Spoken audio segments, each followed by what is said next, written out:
And we are live. Good morning, good morning, good morning. You are joining us for a Christian anime podcast. Or well, yeah, it's me. It's a me. Sorry I was late because Yawning asked for his moderation role back. So there you go. He's back. He's back. What did Palion's remnant yap about? Some radical scholars claim that religion is a Western category that does not apply universally. No, that's wrong, and that's cringe. I think it's the same thing. Yeah, welcome Palion's remnant. I noticed you've already got your gold star. That's amazing. How many months is that? I think it's like wait, I can't remember how many months that's meant to be that you get your gold star for being a member. Um, so yeah. Anyway, I think there's I was thinking about something. I was thinking about something and now it's lost me. Thank you for the $2 super chat. Coming back from the gym. How are you doing? I am doing perfectly fine. Welcome, Christ and Comics. Good evening. Yeah, good evening to our American friends. Love to hear your take on this and may do a reaction video when you officially post it. Yeah, I think this video is this is a fresh take. This is a fresh take when from on this video in particular. So I haven't even watched it. So yeah. Oh yeah, there's that. Is this from reaction channel on Discord? No, someone asked me on Twitter. It's Europe. Well, I appreciate that we have a European 1 a.m. in Europe. That's insane. Well, that's it. Religion is a strange word. I think a lot of Eastern people or even Western people use it too narrowly. I think like it's not a strange word. It's the same thing with ideology and politics. Like when because everyone argues because I'm on the side of the people on the who would be described as woke because people are like so on this particular issue, right? Because some people are like, oh no, no, not everything is political. No, everything is political, or at the very least everything is ideological, right? um every aspect of society has an ideology attached to it. You may not agree that it's political. You might not agree that everything is political. You would agree, but I'm sure you would agree that all things are ideological at least. Like the fact that, for example, that um, at first our computer I'll give the example of like a computer, right? The computer may not seem like anything political whatsoever, but it is reflective of a society which is incredibly consumerist, right? Which is like it just keeps growing and growing. Like a computer is the product of capitalism. um so something at first may seem very, very benign, but it's like it's even with art, right? Art is a product of a society which values beauty, right? Good art is a subject is a product of a society which values goodness and meaning and all of these sorts of things. So yeah, everything has a political dimension. The issue is whether political is the proper dimension through which to analyze it. So well, you could just say you could just say as I would say, right? Everything is ideological. Did you have a chance to shout out my friend? Oh, that's right. That's the guy. Can you put his name in again? Why don't we react to him? But yeah, sorry. Could you put his name in again? Trigun guy. I can't like it's I forgore. It's these sorts of things that I forgore all the time. I know I said it last stream, but it's just I've got too many things to do. We're not gonna ban Trigun. Yawning. That's insane. You know what? I might just take away your you're abusing you're abusing your thing again, yawning. You're abusing your moderation rules. I think it's funny. Like it's not a spam. Or look, there's a difference between what Trigun guy is doing and what actual spam is. So I don't think he's spamming. Welcome Xavier Kraus. I'm glad you love my videos. Welcome Looney. Trigun guy, just post his name again in chat, and then we'll eventually do it. Bro came back and fell off already. Yes, I agree. That is why I think it is used too narrowly. In this case, I subscribe to the Schmidt formulation. Politics is theological, so political infighting is religious war in essence. Jesus has a wife. I don't think that's true. If I was mod, this chat would be 100% clean trust. Well, I don't trust. Christian Sap, I've been very busy in personal life, so I haven't caught the last few streams. That's perfectly fine. This is a space for people who need it. So yeah. Anyway, all right. Let's get to the actual video. Stream starting 7 minutes after stream starts. We're reacting to this video by Muxedo Task. I think that's how you say it. Muxedo Task or Muxedo Task or whatever it is. Jesus's wife is the church, actually. That's so true. In terms of this, I'm not sure what his I don't know what his religious position is. He looks like he has a cool channel. Wait. Because I was just scrolling through. I just got to be aware if there's fan service on here. No, there's no fan service. But he seems like a pretty cool guy. That's for sure. Like, look at that. Look at that. He looks like he's got a few cool videos, or a few. This one here, this video here. We might react to this, which is Japan's obsession with high school anime, a sad reality. And I have a sneaking suspicion. It's because there are a lot of people who have graduated high school, and then they have nostalgia for high school, and they have nostalgia for experiences that they never had in high school. So I have a sneaking suspicion that's the subject of that video. So it looks like he has a cool channel here. A couple of videos here and there. But there you go. You're getting ads. It's so Jover. It's so Jover for Space Soldier Man. You love my cursor? Well, I love it too. That's for sure. All right, cool. So that's the video we're reacting to today. I'm just gonna double check that we definitely have desktop sound, because this is a very professional stream. Yep, we definitely have desktop audio. All right, let's take a gander at what he has to yap about. We've all been through this before. You're playing a JRPG or watching an anime, and it starts simple enough. Main character starts in a sleepy town with dreams bigger than themselves. They're determined to be a legendary hero like the ones they grew up idolizing. Next thing you know, 12 episodes and 14 hours later, you are quite literally on the precipice of killing God. And you're just thinking, what the f***? You were stabbed. I'm glad that he's censored that. We might have to put a profanity warning. Are we putting a profanity warning up, chat? Wait, let's put that up just in case.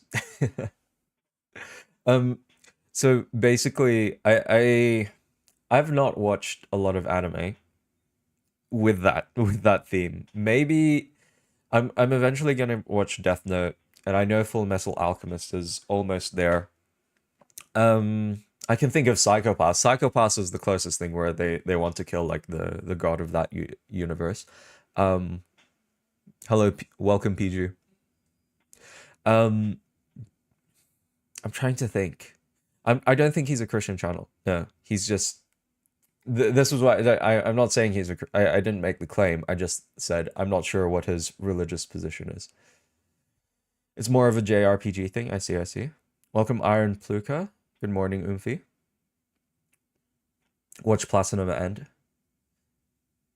So yeah, I haven't come across that trope often. It's usually just there's a corrupt, mean church. I've seen an anime that's I think I know an anime.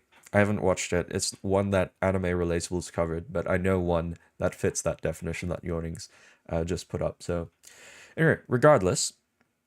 I haven't watched maybe this is me showing my lack of anime knowledge, but I haven't seen a lot of anime that do that in particular. Stabbing rats for gold in a tavern basement 2 weeks ago. Now God calls you a bitch and you're off to murk his ass? How the f did you get here? And the ironic thing is that this happens a lot in Japanese media. I mean, if it happens in Mushoku Tensei, I didn't eventually get to it. Yeah, okay. reaction to avant-garde. I think a lot of anime is very subversive. I think it's just let's see where his thesis is coming from, because obviously like Japan doesn't have we should have started this with this Japan religion. We need to get the pie chart up.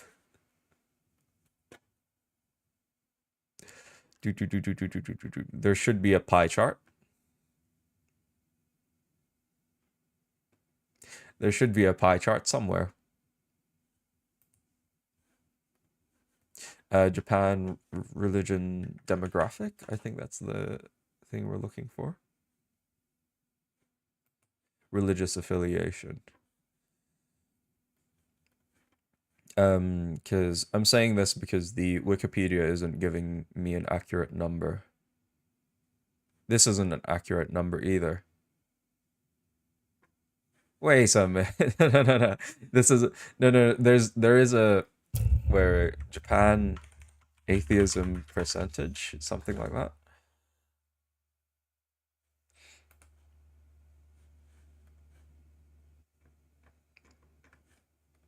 Then why isn't it showing up in Japan religion percentage?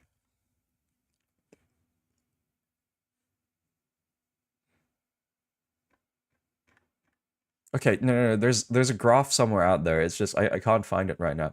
You should watch Fulgrim's past commentary on anime. We will eventually. I do want to eventually react to him at some point. God in Japan and anime is titled God in Our World is the creator. Yes.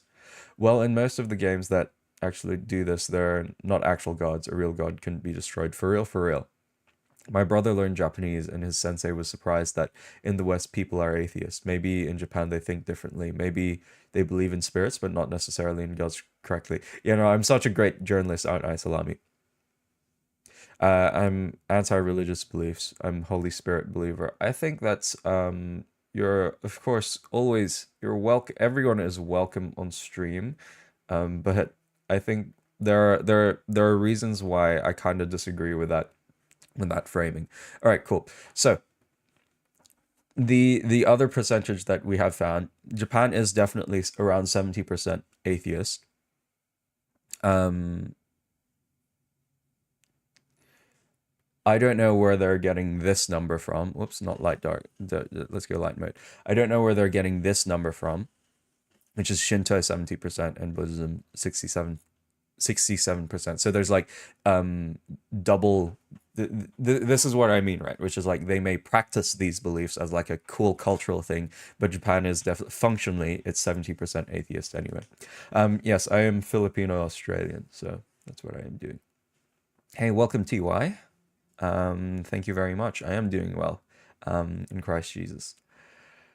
I don't know. Some people in Japan share testimonies that God will shape the nation. Well, hopefully, that's the prayer, right? Which is like the revival of Christianity in Japan. So yeah, Christianity is a lifestyle, not a religion. I would disagree with that. I think it's both. Like we are like the only religion in which it is a well, all religions purport a lifestyle. Like Islam purport like that's what Islam proposes. Islam proposes a lifestyle of submission is what it proposes. So yeah, I think you're perfectly fine within your rights. I think whenever I meet people, I meet a lot of people, and even within my church, right? Like there's a lot of people who say that, and there are a lot of Christians who say that, right? Which is, oh, Christianity is a relationship, not a religion. But I think it's a very cringe boomerism, which I like. I react strongly against it because it's such a boomerism that I don't appreciate. I think it's very practical to think of it that way, but in terms of what the definition of a religion is, Christianity fits into that. Like we have beliefs, we have let's get a proper definition up of a religion. What do you say religion is? The belief in and worship of a no, that's probably not a good one. Yeah, a particular system of faith and worship. A or a pursuit or interest followed with a great devotion. And the first one was the belief in and worship of a superhuman power or powers, especially a god or god. So, like, when we just look at those definitions of religion right here, like right here, when we look at those definitions, right, like, of course, like Christianity fits into that, like, but the special thing about Christianity is that we are also it's a focused on the relationship with Jesus, right? So yeah, thank you MJ Foy for the $2 super chat. Can you review Summer Pockets and the colors within? We are definitely, I'm trying to think of where's the Australia release? I can't remember for the life of me if it's released yet in Australia. No, it has released and I've just missed it. Whoops. And Summer Pockets was the other one. Probably I won't review Summer Pockets because that looks very harem-esque. And well, maybe I'll play it as a thing. There you go. But we'll definitely cover the colors within. So you're not gonna watch anime? Where have I ever said I'm not gonna watch anime anymore? What did Pelian's Remnant says? The difference between Yeshua and Jesus is just how you anglicize a Hebrew name. Jesus, or whatever you want to call him, is fine with you speaking whatever language you want. That's another, okay, that's one thing as well. That's another boomerism, which is like, oh, you're supposed to refer to him as a Yeshua rather than Jesus, which is like, no, Jesus is just the English, the anglicization. That's a good word. So yeah. Who else has joined? There's a few people who have joined. Welcome, Yabiko. Thank you. I appreciate that. Well, the Philippines largely believe in God, and a lot of Filipinos watch anime. So basically, the Philippines has the power of God and anime on our side. So yeah. Oi, bruv. Welcome, cherished Psalms. Hello there. I hope you're doing well, mate. That's a terrible one. Juan, welcome. Oh, wait, no, this is in top chat. This is an actual live chat. What do I think of Solo Leveling? I haven't watched it. I know, though, Anime Relatable's got a video coming out on it, so go watch his video. Yeah, Japan is an atheist country, but I don't think they're specifically going after the capital G God, just God in general. Or the idea of a supernatural being anyway, so yeah. Jesus Christ is God, yet you don't see him in anime, churches, or JRPGs. The gods in Japanese media seem more like pagan or mythological deities. For real, that's true. Welcome, Gen Z Financial News. Welcome. All right, let's continue. We've been distracted for a bit. Like, the whole trope of killing God has been memed to hell and back, to the point where a lot of games from Japan are known for this more than anything else. And while this trope... I didn't realize Persona had this. Salami, are you deceiving me? Does Persona actually have this plot point of killing God? And if so, I won't heed your recommendation. And I'm glad your cat is also watching the stream. Because I like cats. Is mainly known in JRPGs. Plenty of that is so true, Christian Underhill. They definitely have a concept of kami-sama, but they don't consider him like a proper god. It's the same like the translation for kami-sama or oni, right? As we talk about in my Demon Slayer video anyway. Like the translation, it's lost in translation. The meaning is lost in translation. Anime and manga use this for their own stories. On the lesser end, you have stories of characters fighting vaguely divine beings. Oh no, there's a bit of fan service as well. That's unfortunate. How am I meant to put that up? Yeah, content warning and profanity warning. That's what we'll do. On the more extreme end, you have stories where the MC calls God a hoe and is actively trying to disprove him. But the one thing a lot of these stories do share is this almost uncaring attitude of how... Oh, is that Mashuka Sensei there? Is that another Mashuka Sensei moment?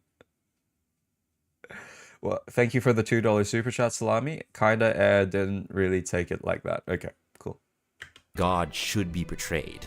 A lot of Japanese storytellers treat the idea of being divine almost in contempt. Oh, I think this is one of the problems with Frieren as well. Okay, look, there is a religious system in Frieren, but like Frieren's like, oh, I don't believe in God, and hopefully she does by the end. Welcome Axiom, thank you for joining stream. No, Japan is definitely mostly atheist. It's 70%. It's functionally atheist, but treats its religions as cool cultural things to maintain. Which is like that's the what Richard Dawkins was saying.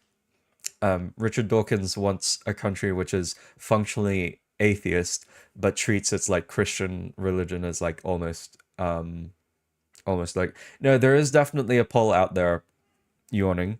There is a pie chart out there that I need to find, but I've seen it before. So yeah, Frieren has a very good reason to believe that a good deity actually exists. Has to do with the spells hidden in scripture working, like from volumes 11 and 12 in the manga. Well, I haven't read the manga, so yeah.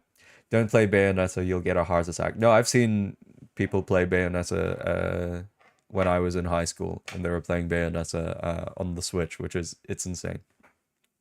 No, like this is definitely like this would be a interesting observation of Japanese culture anyway, because for us anyway here in the West, we're like or for us who are Christians, right? The fact that God, the divine, that's the mystery of the incarnation, right? Of Jesus, right? Which is like the fact that there is someone fully man and fully God, fully human and fully divine, right? And the combination of those two things, like the mystery, that is the mystery of the gospel and the mystery of the incarnation, and it's such a beautiful thing to observe, and it's such a beautiful thing that we get to take part in, right? That we have a relationship with this being who is fully human, fully man, and fully God. But if that's not the case in Japanese society, if that's not the case for a lot of Japanese people, that's an interesting observation to have. It just mentioned about how Bayonetta also kills a female god. I see. Brother, I'd like to hear your faith journey and how anime played a role with that, if it's okay for you to talk about it right now. I would point to you my video on Bocce the Rock, how Bocce the Rock led me closer to Christ. I don't want to reiterate it right now. All nations and tribes will bow and call him Lord, Japan included. For real, resistance is futile. Hello, welcome Reagan. I don't know if Japan is anti-religion. I think it's so anti-abusive religion, like one game. Yes, rather than actual the concept of religion itself. Yeah, that's fair. That's a fair point. All right, let's continue. And there is a frame of reference for this. In a paper by Joel Mensika, where he talks about the anti-religious nature of games from Japan, he says, quote, Japanese games, on the other hand, freely and frequently make use of religion in critical narratives. Indeed, this rebellion against gods, or God, as the main narrative theme, seems to give reason to assume that JRPGs actually propose god killing. Ooh, sheesh. Thank you for the $10 super chat, Starlight. In Moon's channel's video on the topic, Japan's thing with god killing seems to stem from centuries of state-mandated religions that put the government head in a deific position. I disagree with that. I think it's just that what has happened in Japan, my observation in Japan, this is my thesis, is that its atheism stems from because it's experienced because they still view the emperor in a positive light. If that was true, like the emperor wouldn't be seen in a positive light. I think it's just like if you're, because my thesis on why Japan went atheist is because it experienced an incredible amount of growth during the 80s and 90s, and it had experienced like this capitalist period where it's just kept going up and up and up and up, and the Japanese economy was just booming. There was an incredible amount of wealth being created for most of Japan. That's what my thesis is.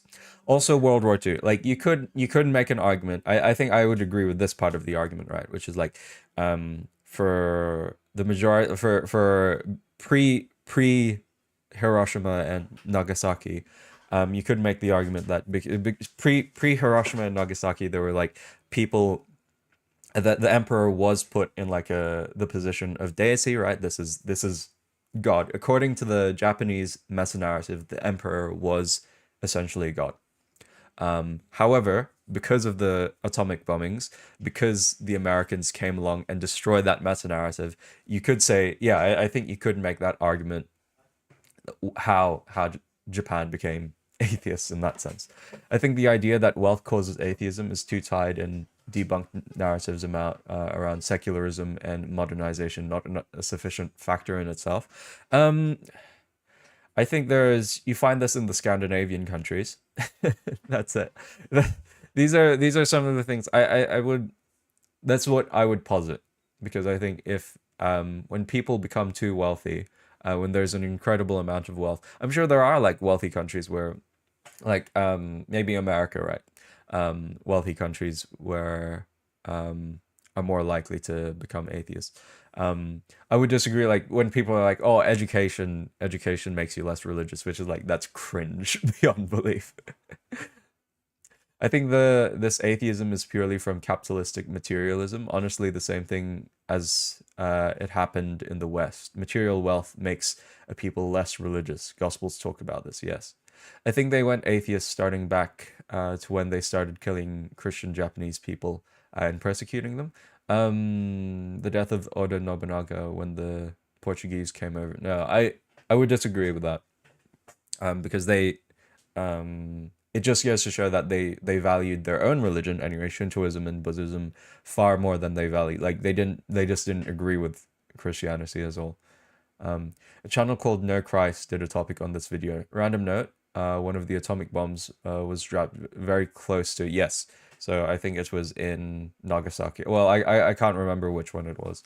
But one of the bombs, Hiroshima and no, I'm pretty sure it was Nagasaki, that had like the largest Catholic population. This is one of the most insane conspiracy theories that I heard about. But people are like, because Jewish people were involved in the Manhattan Project, one of the far right conspiracies I heard anyway was that the Jews hated Christians so much that they chose to drop the bomb on Nagasaki so that Christianity wouldn't grow in Japan. That's one of the most insane conspiracy theories I've heard anyway, of the bombings of Hiroshima and Nagasaki. So yeah. Wealthy people in the US are as likely to be religious as anyone else. Oh, really? Okay, cool. You have to take socio-cultural factors into account, not just wealth. Okay, cool. I retract my statement then. It might be wealth in concordance with other factors as well, not just wealth.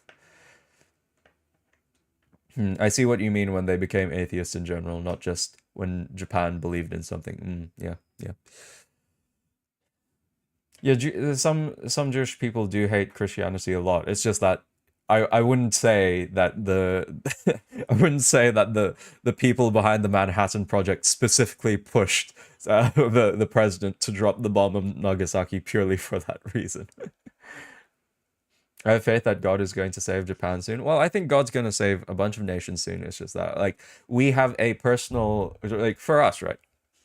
I think I pray selfishly that countries in Asia, like Japan and South Korea and the Philippines, there would be a revival and that God would be working in those countries. But I don't see how, like, we pray selfishly for those countries, but there are other countries around the world, like when we think of Muslim nations, right? Or when we think of India as well. Like, of course, we are wanting that as well. But I think because we have a special relationship with Japan, because it's the country that has made the things that we loved, of course, we pray selfishly that Japan would turn back to Christ. So, yeah.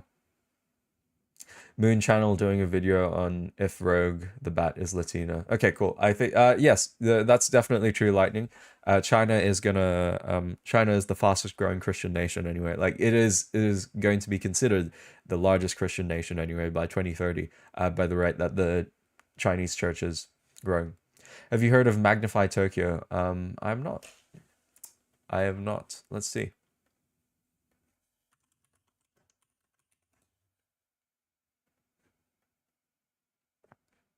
No, I think I have seen this. I've seen this at some point.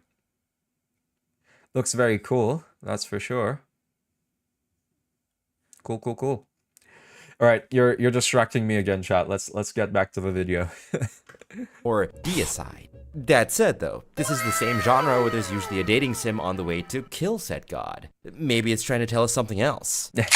But I find the fact that we've seemingly accepted the god-killing nature of anime and manga very interesting. Because where other storytellers and devs are hesitant to even mention religion, Japan is willing to straight up bulldoze through the topic. You'll go from games like... I think that's like a...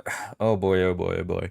I think it's one of the cringe things in politics, like in our cultures anyway. I know it's definitely here in Australia, which is like, don't mention religion or politics, which are things that actually matter, right? I think it's like it's very taboo to do that. But yeah, I think it's perfectly fine to do that. Japan is likely atheistic for more mundane reasons. When you constantly say your emperor is related to the sun god and your gods are demonstrably mortal and do die or get killed, it loses impact. No, that's what I was talking about at the start, right? Which is like when Japan did operate under the meta narrative, right? Which is the emperor is God, basically. And then once World War II comes, the bombings, once the Americans come to occupy your country, that meta narrative loses its meaning. The reason why the Christian meta narrative, I think, is so much more powerful is not only because it's real, like it's a real story, but because God is still working, right? The fact that God, because our God is a living God which still works in society, which is why the Christian meta narrative, anyway, still persists and persists within Western cultures. Even though like it is declining, it's still persisting.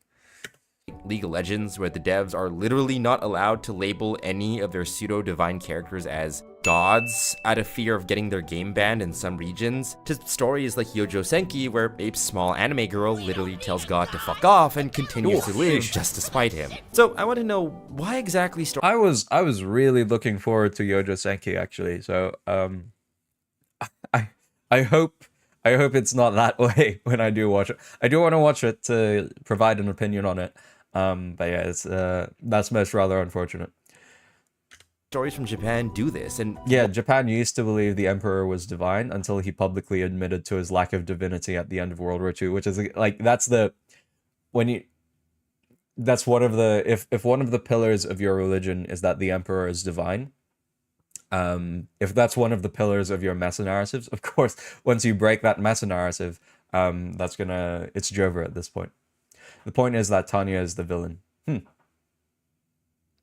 Wasn't it written by a communist?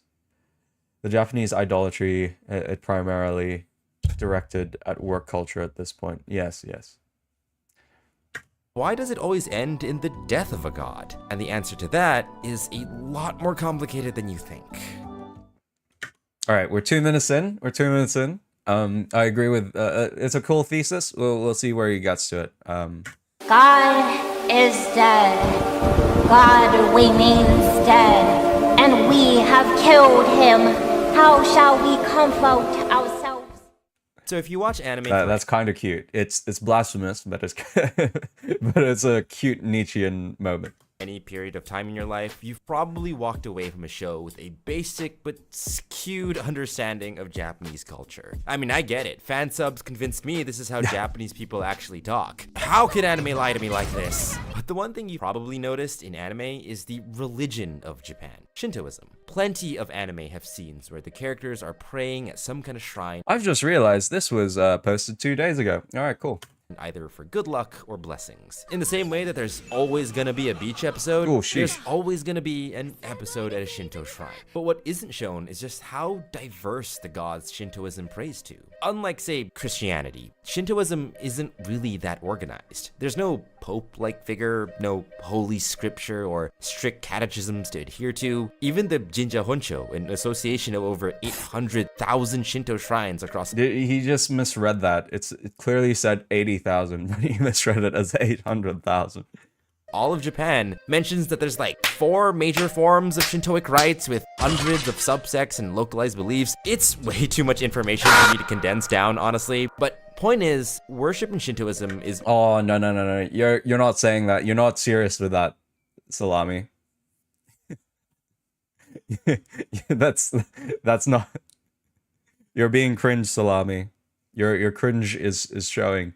The cycle of gods creating and then dying is commonplace in most, if not all, pagan beliefs. There's nothing truly transcendental. So Shinto doesn't have much of it to it because the warlords knew direct Buddhism went against what they wanted the most.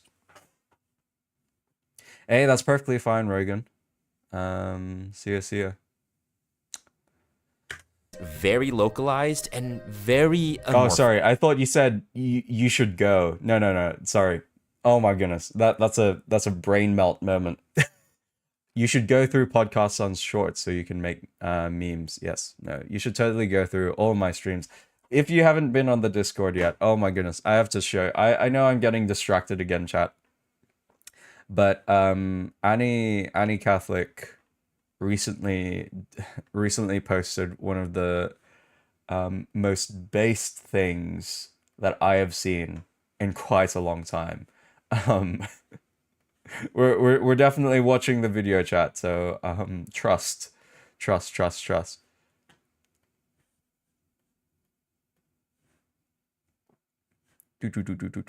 In another world where the dating. Hey Salami, I know the thing you just DM'd me. I have watched that. Do you know about any Christians in Japan? Yes, no, I've seen the series that, what was it, Radical did. I think Radical's such a cool channel because it has like half of it is church sermons, and then there's like just this random documentary series about Christianity and other countries.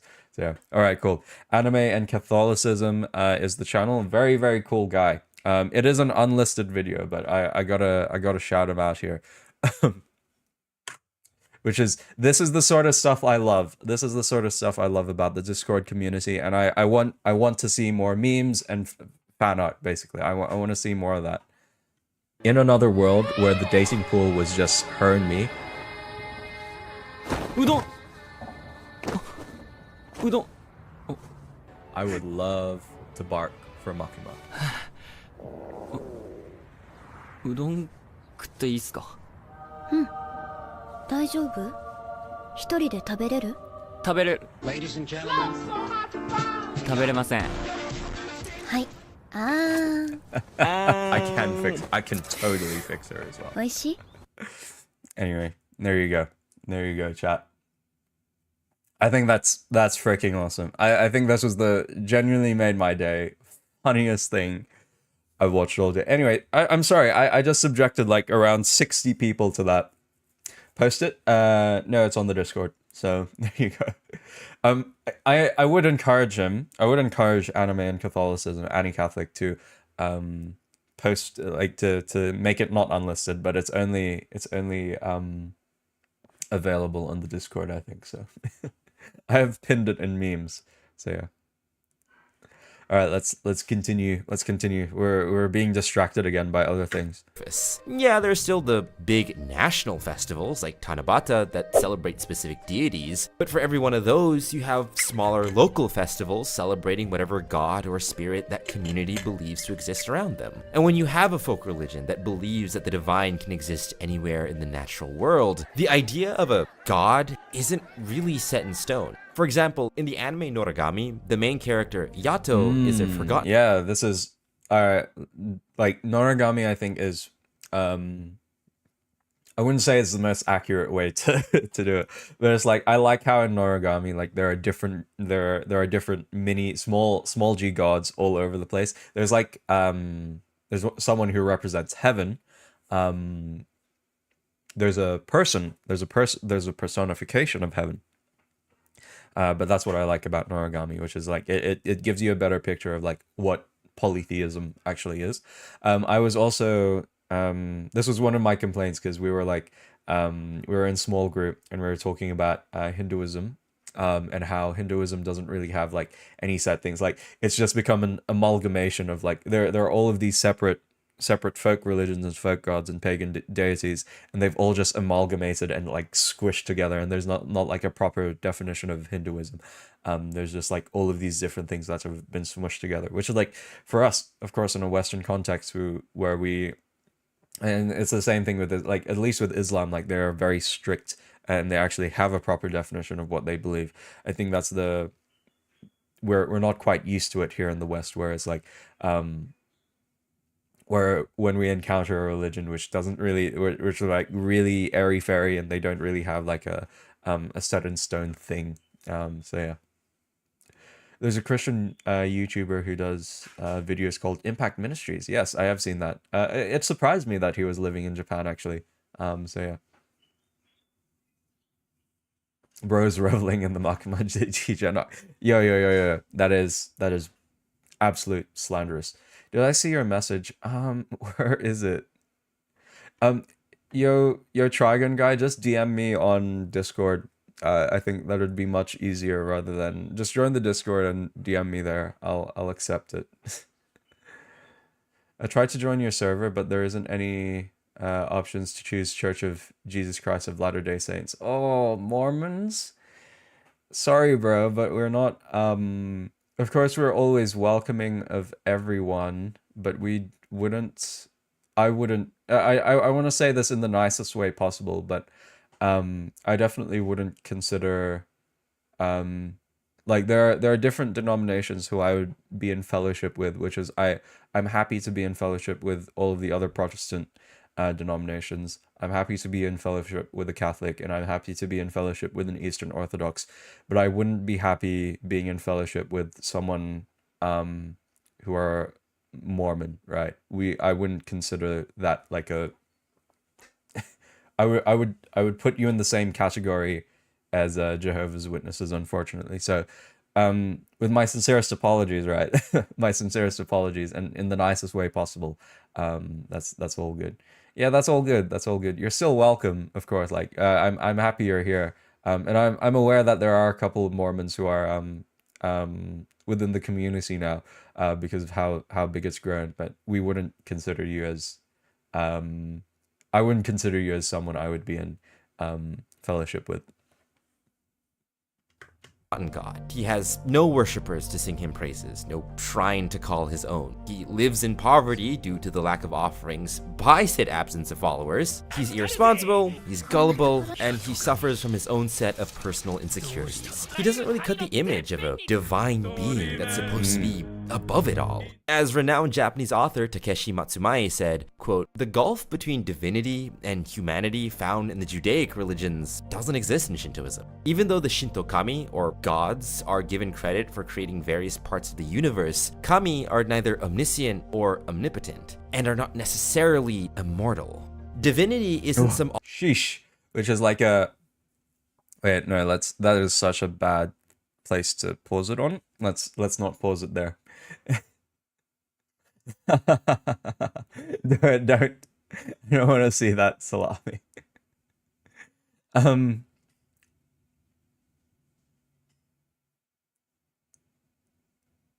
No, sorry, Trigon guy. I didn't see the channel name you sent. Just DM it to me. Like, find me on Twitter or find me on Discord to DM it to me. I think this, we'll do it that way. I think it's an interesting thing to say that, because yeah, it's such an interesting perspective for them to say like, oh, we have small g god. I would say this is a small g god rather than big g god. And I commented this as well on my the 100 girlfriends video. But this is like the small g god that's there, right? Is someone who is very human, right? Is not actually someone who's very divine. So I think it's an interesting idea that they're playing with. It's an interesting perspective, but of course, I think that's why I find so much solace and so much peace anyway. I think this is like Shintoism isn't a religion that you're going to find peace in, because your gods are always going to fail you. Your gods can die. Even though your gods created the universe, like different parts of the universe. The fact that your gods can die in the first place is just so most rather unfortunate. God by definition is perfect and created everything according to the Judeo-Christian tradition anyway. But yeah, that's why I find so much peace and solace that we do, like, Christianity is different in that sense, which is like we can have a relationship with the being who is so divine. Yes, he is human, he is fully human, but he is also fully divine as well, which is amazing. Welcome, Min. Real question: is it okay for me to go to a temple as a tourist? Oh my goodness, I've received this question.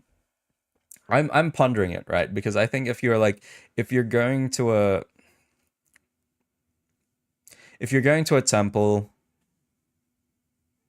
what do you think, chat? I want to know your thoughts first before I delve into this. So the question for Min is it okay to visit a temple? Well, okay, like if you're visiting, it's fine. Is it okay to like pray at a temple? Is it okay to do that? It doesn't matter. Oh, Zexel Gaming. I'm not okay. Look, I think I understand your position. I'm kind of wait. Are we peak viewers right now? Are we peak viewing?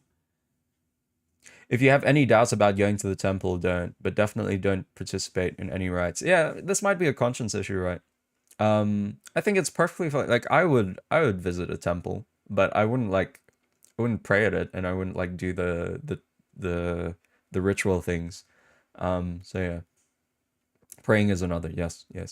I would go to admire the architecture. For real. I wouldn't even visit the DC monuments without recognizing the paganistic structures. Oh really? That's so interesting. Some temples have like lucky activities and stuff, which I don't believe in. But is it like idolatry if I participate it as a touristy thing? Oh wait, there is one thing that comes to mind. Meat sacrificed to idols.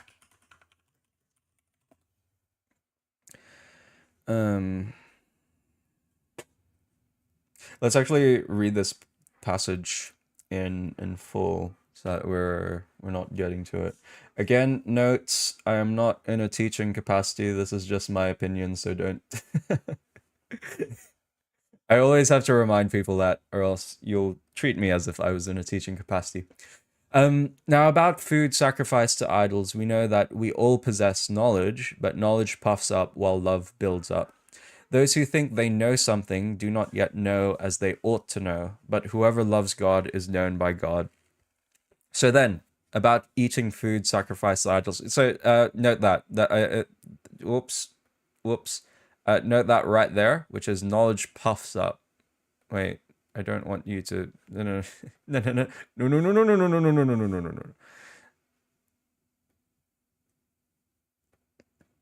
Knowledge puffs up while love builds up. So that's a key there.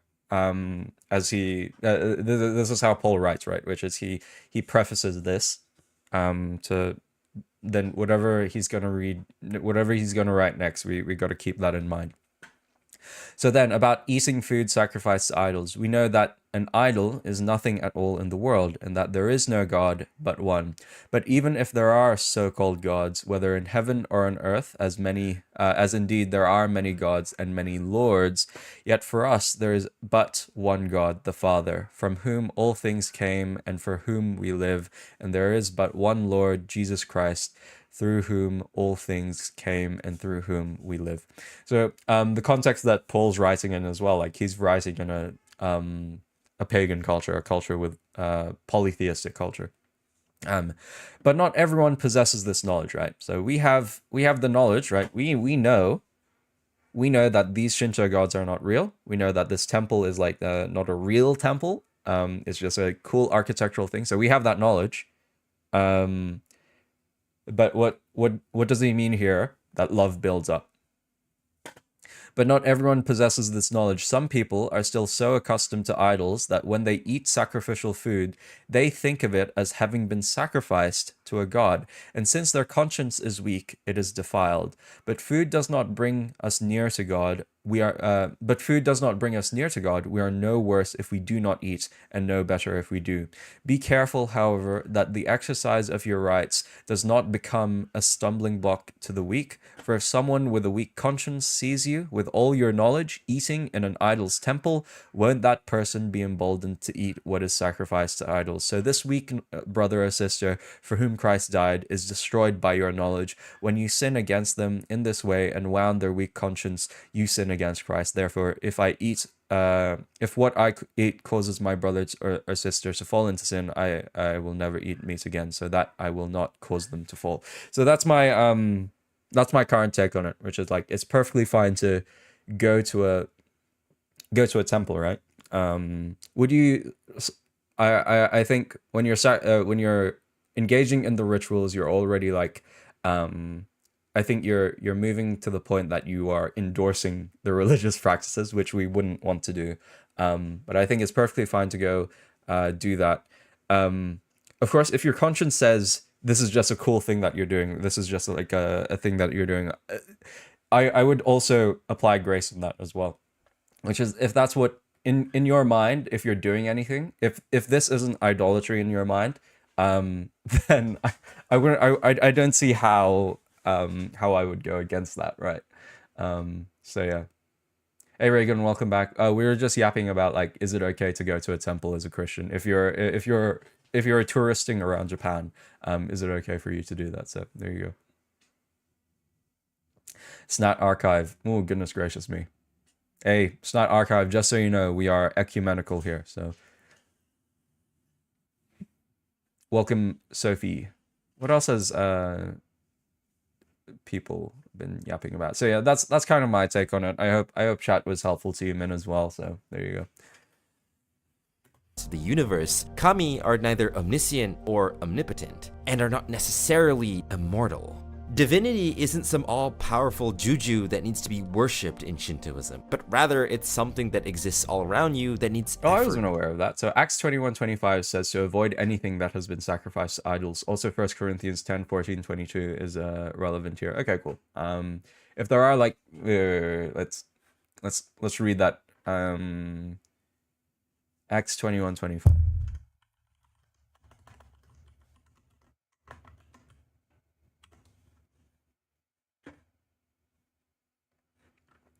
As for the Gentile believers, we have written to them our decision that they should abstain from food sacrificed to idols, from blood, from the meat of strangled animals, and from sexual immorality. I see. So, okay. And what's the other passage? 1 Corinthians 10, starting from 14. Hey. From here. Therefore, my dear friends, flee from idolatry. I speak to sensible people. Ah, okay, cool. That's pretty firm right there. I speak to sensible people. Judge for yourselves. What I say is not the cup of thanksgiving for which we give thanks a participation in the blood of Christ, and is not the bread that we break a participation in the body of Christ. Because there is one loaf, we who are many are one body, for we all share the one loaf. Consider the people of Israel. Do not those who eat the sacrifices participate in the altar? Do I mean then that food sacrificed to an idol is anything, or that an idol is anything? No, but the sacrifices of pagans are offered to demons and not to God, and I do not want you to participate with demons. Okay, cool. That's pretty cut and dry. I mean, are we saying are we saying that a shrine or a temple would be sacrificing to a demon? I mean, these are the sorts of things as well, like because in this construct, when we're looking at here this construct, that there are multiple small g gods. I mean, there could be multiple supernatural beings, which could be demons, right? So there you go. Podcast, I'd recommend also digging a little deeper than when studying scripture. The Strong's Concordance online is a good resource. Hey, look, I think for me, that's a job for the pastor to do, and for the pastor to point out to me when I go to church. But for me, my personal Bible reading, I think it's just like there's a beauty in the simplicity of just reading the text for what it says. And that's in my personal Bible reading, right? Yep, Paleon's Remnant, being at a shrine isn't participating in it, of course, but yeah, don't do the rituals. To be preserved, which is why so many Shinto shrines exist near natural phenomena like waterfalls or even just stones by the ocean. Ooh, sheesh. Divinity in Shintoism is the natural world, and if the natural world isn't maintained, then divinity too can die. And when the idea of a spirit or a god can die just as easily, the idea of god killing doesn't Which really... is why all religions will ultimately fail, because you're talking like this is I don't understand how someone could genuinely believe in this, because again, there is that peace that comes with Christ, right? Podcast-san, 2 Timothy 2 Timothy 2-15, we're recommended to study, leaving that purely to a pastor, and a pastor only is folly. No, I didn't say that. I think I said I didn't say we shouldn't study. I'm just saying when we're talking about, of course, like it's a good thing that we have access to Strong's Concordance, or that we have access to different like Greek manuscripts and like all of these different things, right? And that we're able to learn the Greek. However, right, is the Bible sufficient? Is the word sufficient that you're able to read? Like, yes, it is. If you don't understand something, Strong's Concordance is a great help. Yes. I'm not saying like, I think I'm not opposed to you going and reading a commentary or different things like that. But my only point is, for me, in my own study, I think there is a beauty in just reading the text for what it is, and just going through that before going. And I would still go to a commentary sometimes, maybe if I'm really studying it. But for my own personal Bible reading, it's just like I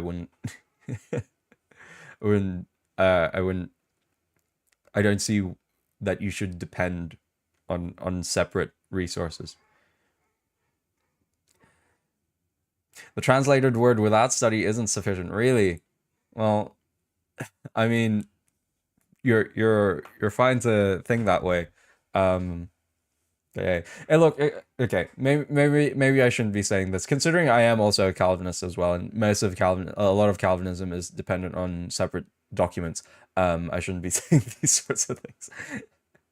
When you use Strong's, you discover that most English translations actually convey the meaning pretty well. Using a concordance just gives you a little extra height. I see. For example, there are times where the words slave and rape aren't translated to what they actually mean. Yes, I agree with that, which is why, like, okay, yes. Which is why just choose a translation which conveys that, I think. Like, that is kind of one of my complaints with the NIV, right? Which is the NIV doesn't translate it to slave, they translate it to servant. I get what you mean there, but it's like, what did Paleon say? I respect Shintoism's willingness to see the supernatural in the natural world very much. The problem is the worship is misdirected. For real. But I think that's like they got one part of it right, which is it. Yes, why am I a Calvinist? It's because of my personal experience mostly. And Redeemed Zoomer convinced me, so that's all it is. Yes, we can at least all agree that the Passion Translation is heretical. For real, for real. Become that controversial, which is why anime and manga can easily portray gods as divine or as weak as they need to. Now, this isn't to say that this is the only reason why Japan loves murking God. From what I found, Shintoism nowadays is more of a cultural rather than a religious thing, with many people saying that they leave offerings at temples because, well, that's what they've been told to do as kids, and it's just a background thing that they do in their life. But this cultural identity that's separate from their religious one plays a big part on why Japan loves killing God. And to explain it, I'm gonna have to dox myself. Oh no. He's doxing himself. Oh dear, oh dear. Welcome to the Yeah, that's right, Christian Underhill. Let's not get into those discussions right now. Ice Fields, motherfucker! So from the way my voice sounds, you can tell that I'm a rootin' tootin', freedom lovin', gun totin', Ford F-150 driving, oil lovin', This is the most American thing that I've seen all day, actually. Goodness. liberty having, eagle screeching, Malaysian. I am Malaysian. I live in Malaysia. It's this country right here. Just Well, he sounds very American, that's for sure. in case you failed geography class. But the reason why I'm mentioning this is because religious and cultural identity is a very big thing in Asian society. For example, even though Shintoism is the indigenous folk religion of Japan, with even 70% of Japan's total population, Which is like, this is... Okay, cool. I guess we're gonna go with this. Well, I don't know where I got like 70% atheist though. There's I swear there's a pie chart somewhere. There's a pie chart that says 70% atheist. I don't know where it is, but it's somewhere. It's somewhere. does identify as Shinto. In the same survey, they found that 78% Dave plays. That is so wrong of you. identify as not really religiously devout, while 69% of the population identify as belonging to no religion. Oh, there you go. There you go. That's the graph I was talking about. Wait, let's. Sorry, I was only half paying attention. Same to this. survey, they found that 78% identify as not really religiously devout, while 69% of the population identify Yeah, I as don't know where this graph is, but that's the graph. That's a graph. It's not the pie chart I'm thinking of, but that's a graph that says no religion. So there you go. belonging to no religion. Shintoism is a religion in Japan, but it's not the religion in Japan. Compare this to my home country of Malaysia. Islam is the national religion of the country. It's quite literally written into our constitution. The Malay identity is so intrinsically tied to the Islamic identity. The idea of being a good Malay man just means that you're a good Muslim dude, as long as you keep up with your 5 prayers, fast in the designated months, and pay your alms on time. Malay society will consider you a good person. And this association of Malay culture with that of the Muslim identity is so inseparable nowadays that suggesting a Malay can be anything other than a Muslim will land you in Because you're not a real Malay. serious trouble. I'm not going to go in depth here, obviously, but just know that religious identity is a very hot button issue in Malaysia. But in Japan, there's no such constraint. There's I think it's less. Yeah, it's fascinating. Fascinating, isn't it? Because like Japan doesn't really have that because it's the meta narrative is lost.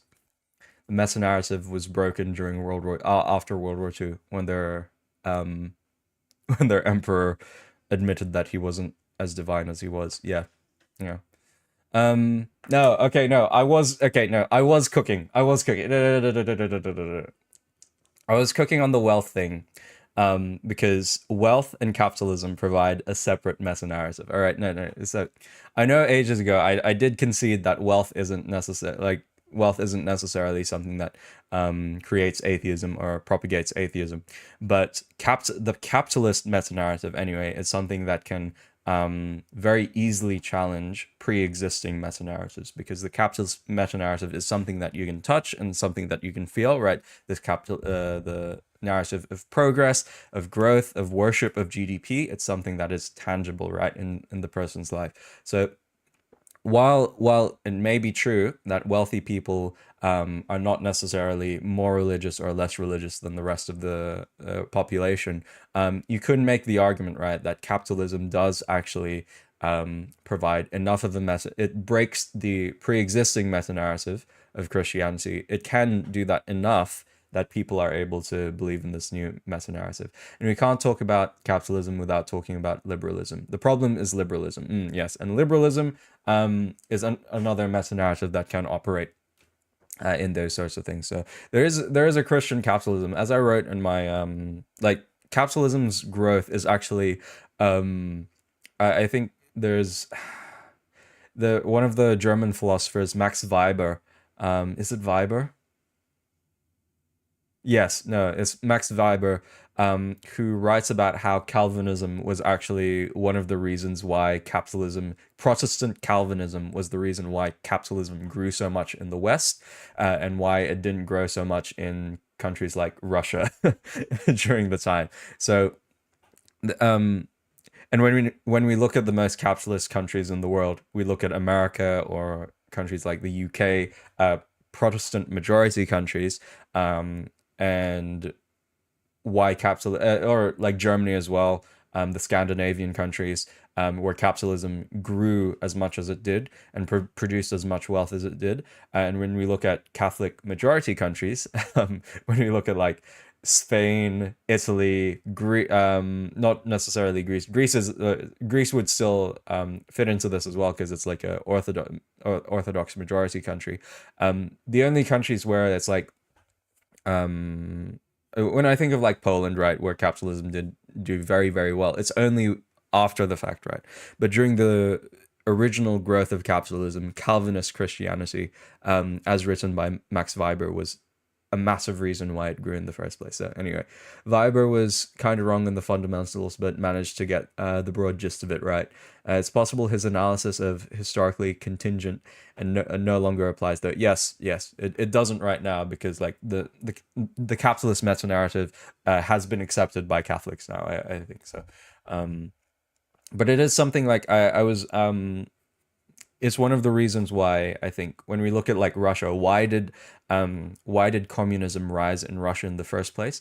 And I read a really good paper, and I wrote an essay on this as well. How Eastern Orthodoxy was actually it didn't cause communism, but it's one of because the Eastern Orthodox meta-narrative was the underlying cultural meta-narrative was what caused communism to rise in Russia. So that's that's was kind of what my thesis was. And when we look at like countries which were very, very anti-communist in the Warsaw Pact anyway, some of the most ardent or not most ardent, but some of the bloodiest revolutions happened in like majority Catholic or majority Protestant countries. When we look at like Czechoslovakia, when we look at like Poland, those were like the two, or Hungary as well, those were the three major countries which were like actively trying to rebel against the Soviet Union.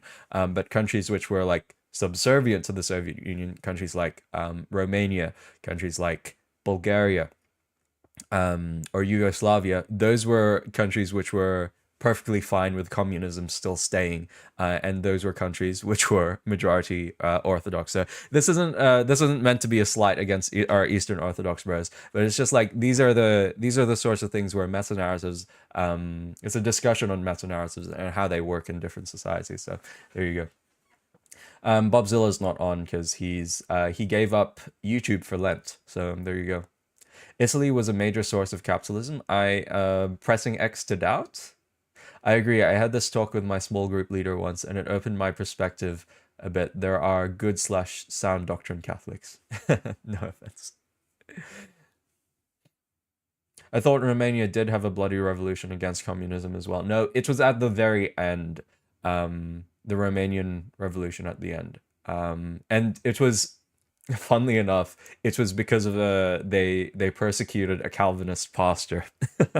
So a Calvinist pastor was the tipping point for how Romania finally rebelled against the Soviet Union. But when we talk about like the larger, like throughout the Cold War, at the very end of the Cold War, right, there was like a reason why they did have a bloody revolution. But it was like during the Cold War, like during the 60s and 70s, the main opposition to communism was mainly from Catholic majority or Protestant majority countries. That's my only thesis. Also has to do with the Catholic and Protestant culture's embrace of rationalism. Yes, and the autonomy of human reason. For real, for real. It's the Enlightenment. Podcast on future history teacher. For real, for real. No, I am studying to be a history teacher. The Italian city-states were at one point capitalist as well. I am going to put a pin on that. that might be a something that breaks my whole thesis. Would they have had Protestant influence? Some of those city-states. I mean, that's something to consider, right? Like, is the nation of Italy formed when centralized economics were coming into vogue? And when we do look at Italy as well, right? Like Italy as I think that can be true for like separate individual Italian city-states, right? Where capitalism was growing. So there's that. That's so cool. I have high respects for my history teacher. Hey, that's cool. That's good. That's good.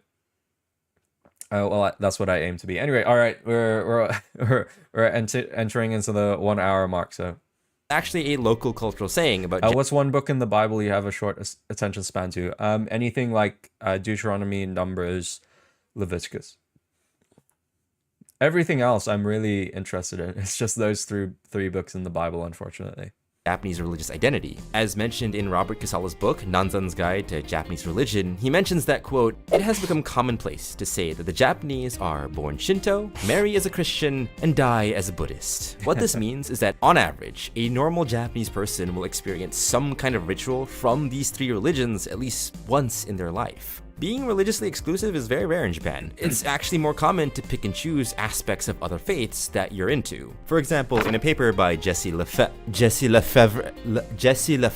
That's very Jesse French, Lefebvre. Who the fuck puts a V in front of a B in their name? In a paper by Jessie R., she says that in the mid-1990s, the number of Christian-style weddings, ceremonies that take place in chapels or churches with fully ordained priests, actually surpass the number of Shinto weddings, and have increasingly become the wedding style of choice for many non-religious couples in the greater Tokyo area. And this is mainly down to vibes. Just like in my Europe in anime video, check that out if you haven't already, whatever the Japanese saw in popular foreign culture that they thought looked good, they wanted to imitate. Now, this video is about killing God and not niche wedding trends, so let me put things back on track. But his main point here is like, I appreciate it. I appreciate that he's pointing out some of the Japanese isms, some of the bits of Japanese culture, which like we kind of see that today growing in the West as well, with some of the like the religious nuns, like NONES, or like the non-religious, not religious but spiritual people today. And this is like kind of, it's not specifically New Age, but we see this in the New Age folks, right? Which is like, oh, I just pick and choose from different religions. That's all it is. That's all it is.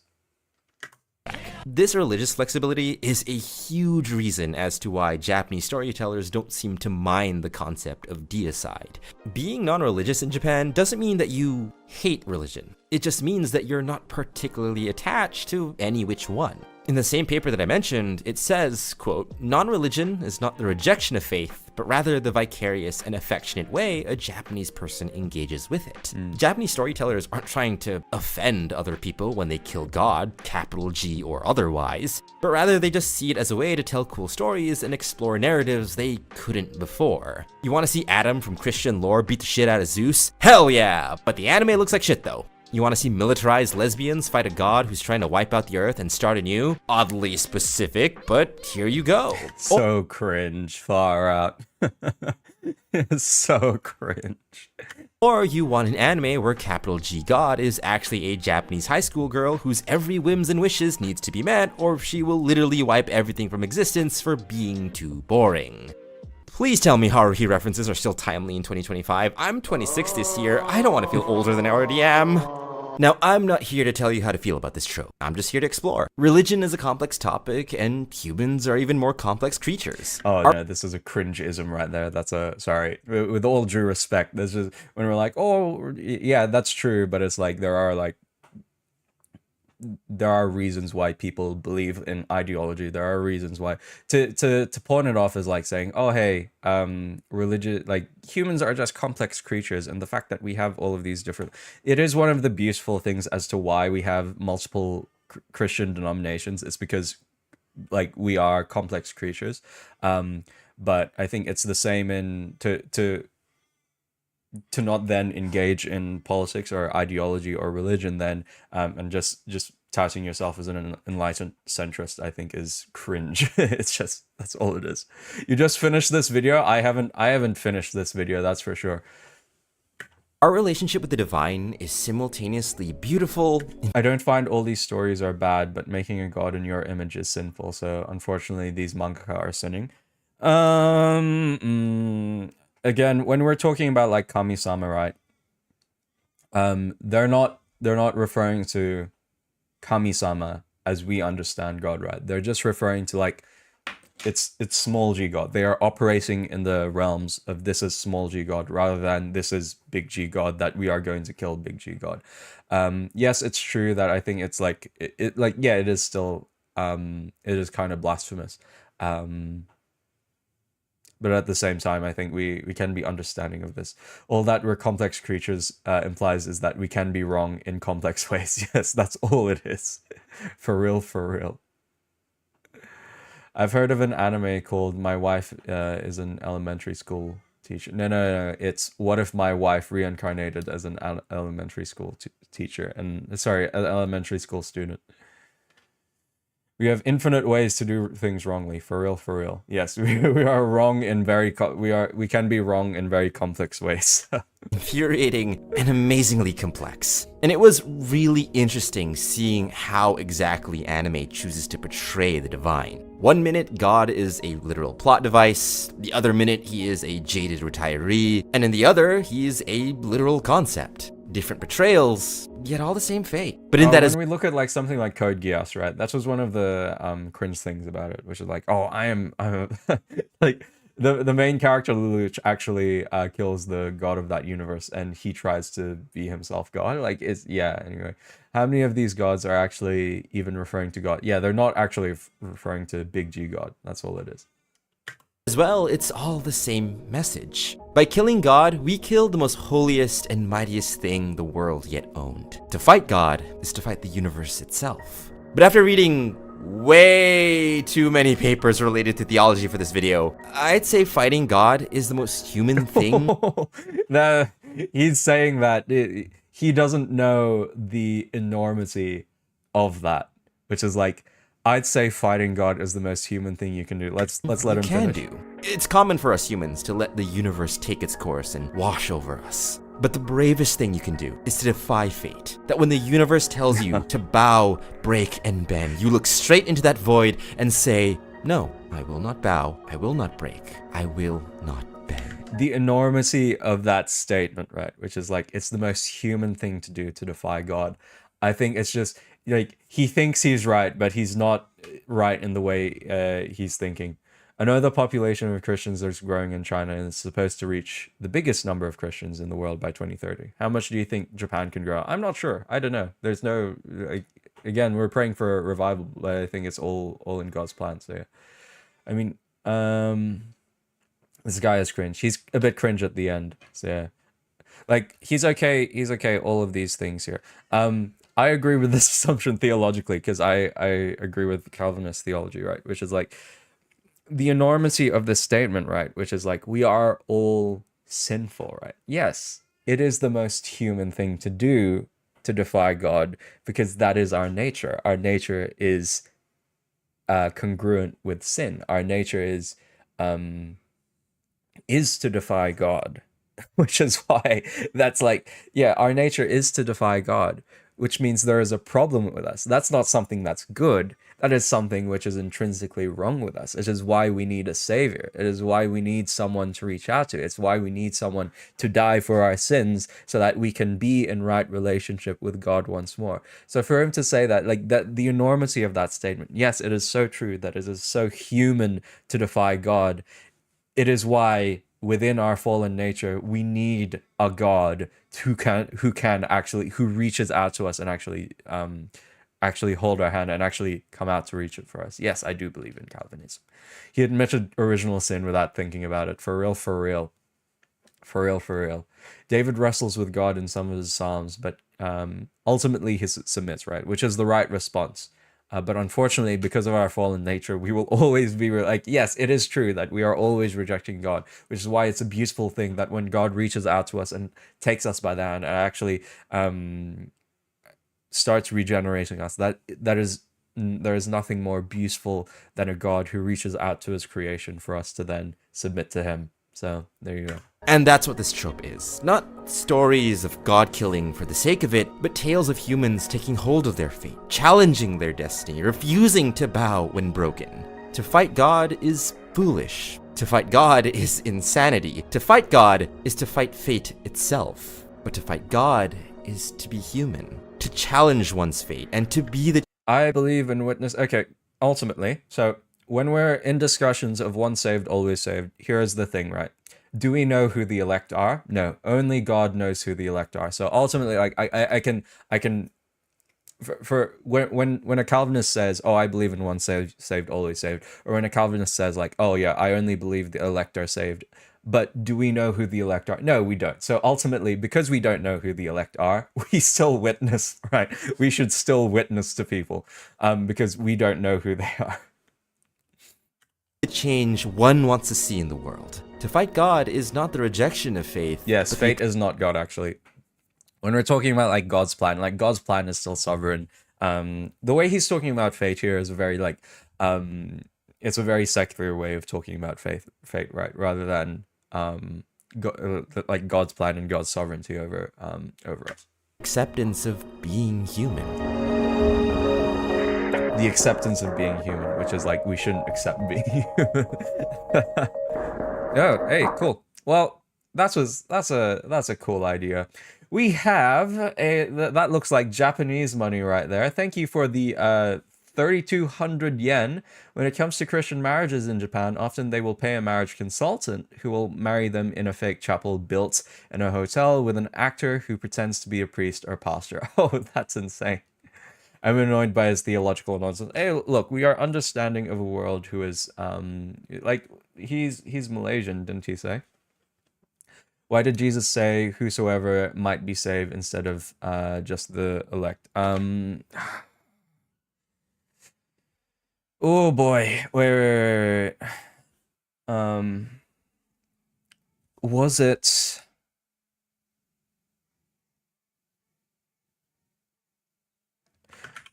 A messenger of truth literally just did this. Whomever believes.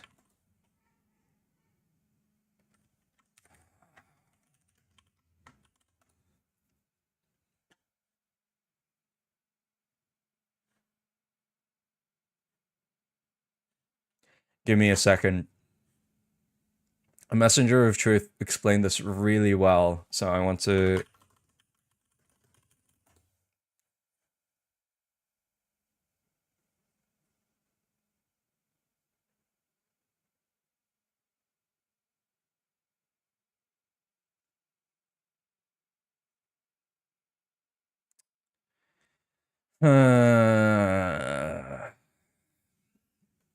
Again, note, I'm not in a teaching capacity, but when I read like whosoever believes or whomever may believe, I'm not explaining this very well, but that kind of implies that there are whoever believes and whoever doesn't. Oh no, I'm cooking myself right here. I'm cooking myself in live action right now. All right, was this this must have been a recent short or something. Give us a second.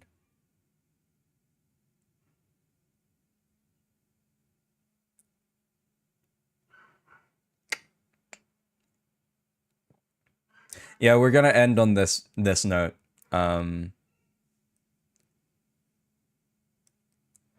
Grr. This is very, very professional stream, guys. Very professional stream.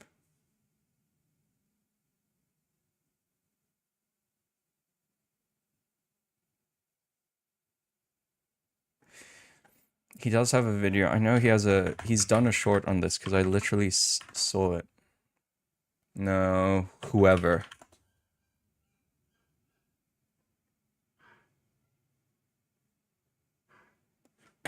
Give me a second. We're gonna do a be right back.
Oh, whoa. Okay, cool.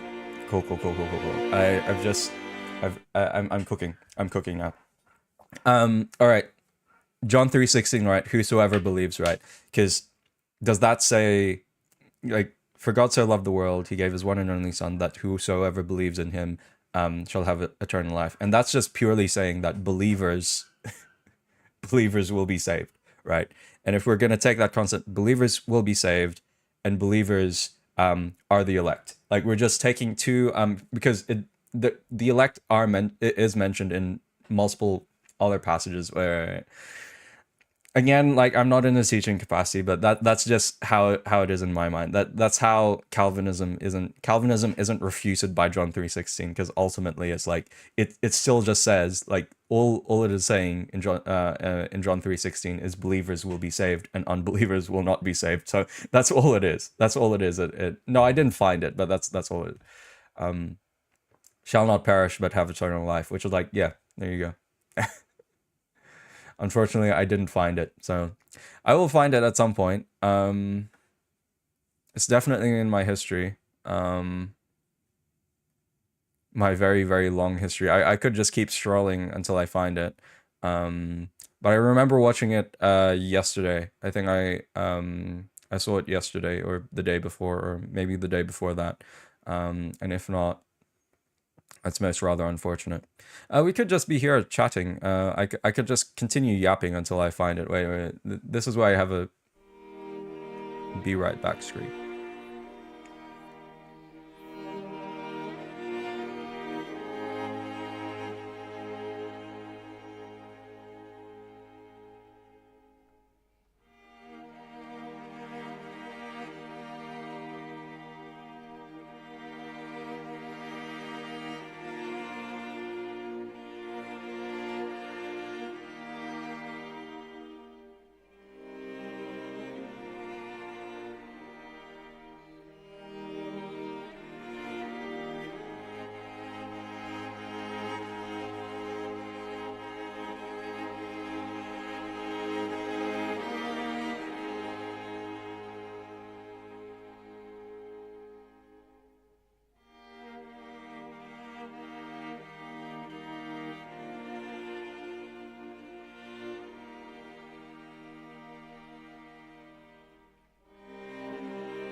I think I may have found it.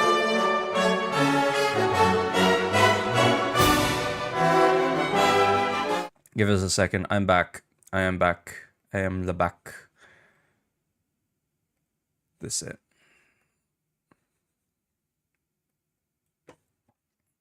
I'm pretty sure this is it.